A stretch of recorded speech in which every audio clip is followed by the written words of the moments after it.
ওনার যে ডিভোর্স হয়ে গেছে, কিন্তু উনি এখন আবার বলছে যে ওনাদের সাথে খুব সম্পর্ক আছে, উপবিশ্বাস দাবি করছে। মানে এই যে একটা কনফিউশন, তখন আমার কাছে খুব নর্মাল লাগে যে আসলে তার মানে যেহেতু মানুষটা শাকিব খান, তার মানে এখানে এনিথিং ক্যান হ্যাপেন, মানে যে কোনো স্টেটমেন্টই আসলে আসতে পারে। শবনম বুবলী, যিনি ছোট ছোট ইস্যু নিয়ে মাঝে মাঝে নেট দুনিয়ায় নেটিজেনদের বিভিন্ন আলোচনার কারণ হয়ে দাঁড়ান, তিনি আজকে আবার অপু বিশ্বাসকে নিয়ে কথা বললেন। তিনি বললেন যেহেতু তাদের ডিভোর্স হয়ে গেছে, তাহলে তিনি কেন মেগাস্টার শাকিব খান গেলে কথোপকথন বলবেন। কিন্তু তিনি হয়তো ভুলে গেছেন মেগাস্টার শাকিব খান এবং অপু বিশ্বাস দ্বিতীয়বার বিবাহ করতেছেন। তো এই নিয়ে শবনম বুবলীর বিস্তারিত তথ্য শুনুন, তার মুখ থেকে আমরা শুনে আসি।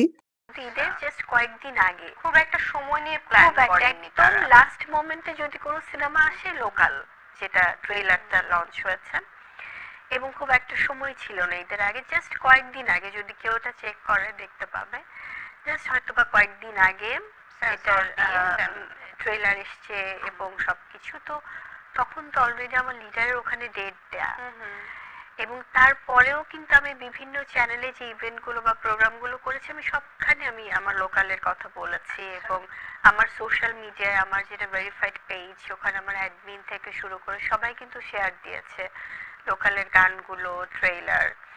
এবং আমি যে ইন্টারভিউগুলো অ্যাটেন্ড করেছি, সেখানেও আমি লোকালের কথা বলেছি, লোকালের শুটিং এক্সপিরিয়েন্স শেয়ার করেছি, যেটা আমার আয়ত্তে ছিল।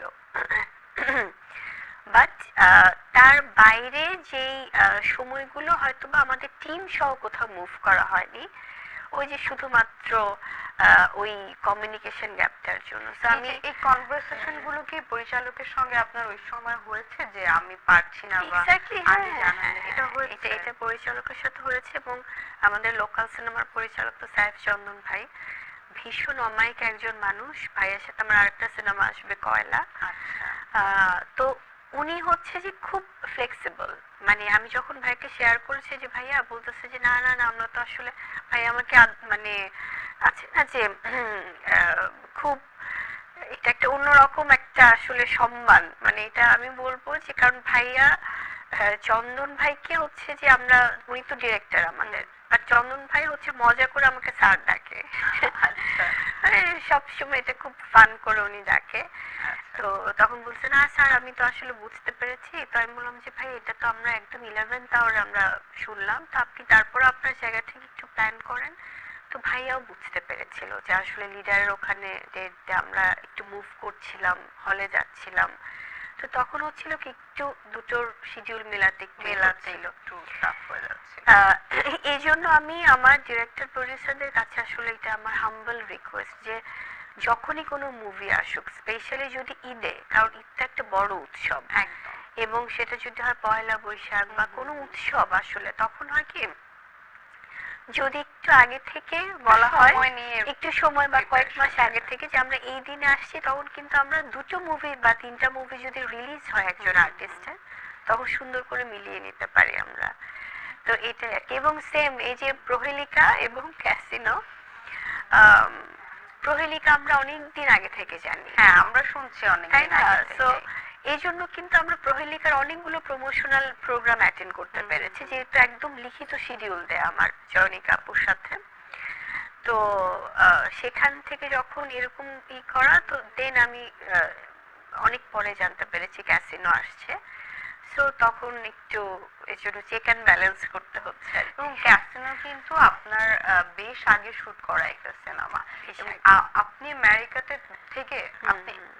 থেকে যখন ফিরলেন একদম ফিট হয়ে, সেই সময়কার প্রথম বোধহয় শাকিব খানের বাইরে জুটি বাঁধা প্রথম সিনেমা নীরবের সঙ্গে ছিল।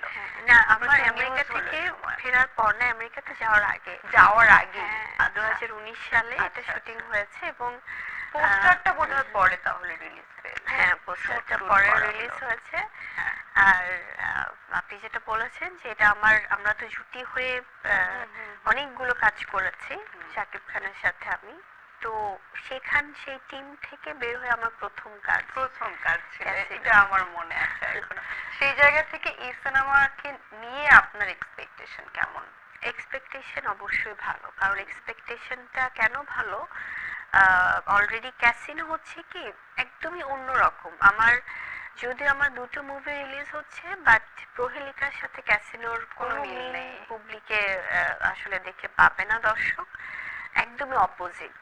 মানে ক্যাসিনো হচ্ছে একদম অ্যাকশন ওরিয়েন্টেড ফিল্ম, মার কাট কাট, মানে কোরবানিদের একদম কোরবানি হয়ে যাবে কমার্শিয়াল একদম যে ফ্লেভারটা ফ্লেভারটা ওইটা আছে। ওরকম হচ্ছে ক্যাসিনোতে, এবং অবশ্যই থ্রিল আছে, থ্রিলার মিক্সিং। তো সেখান থেকে আমার মনে হয় যে যদিও অনেক আগের, বেশ কিছুদিন আগেই শুটিং করা, কিন্তু সমসাময়িক গল্পের সঙ্গে থেকে মানে একদমই কম contemporary না। বিষয়টা আছে। রাইট, খুব আধুনিক নির্মাণের একটা সিনেমা।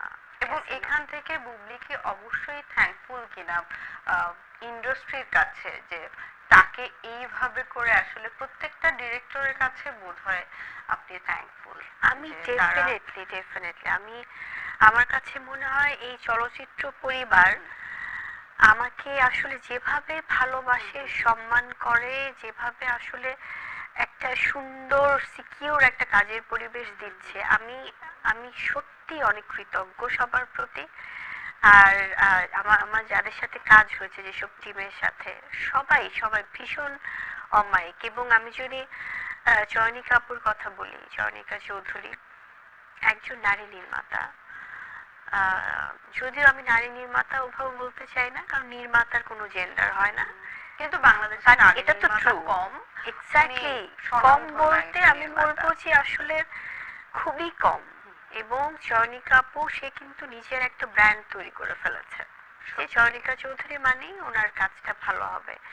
এত নাটক করেছেন, এত কাজ করেছেন, সেখান থেকে তো সিনেমাটা উনি কন্টিনিউ হচ্ছেন। এবং খুবই ভালো অভিজ্ঞতা আমার ওনার সাথে কাজ করে। She is very hard working এবং এত ডেডিকেটেড, খুব কেয়ারিং, মানে মানুষ, খুব কেয়ার করবে, কিন্তু কাজে কিন্তু ছাড় দিবে না কখনোই। যেটা ওনার দরকার, যে না আমি এই শটটা এভাবে যাচ্ছি। এবং অনেক অর্নামেন্টস উনি যুক্ত করে স্ক্রিপ্টে, সিনে, শুটিংয়ে। সো খুব ভালো। এবং অ্যাট দ্য সেম টাইম আমি যদি ক্যাসিনোর কথা বলি, সৈকত নাসির ভাই, ওনার সাথে আমার আসলে কাজের অভিজ্ঞতা খুবই ভালো।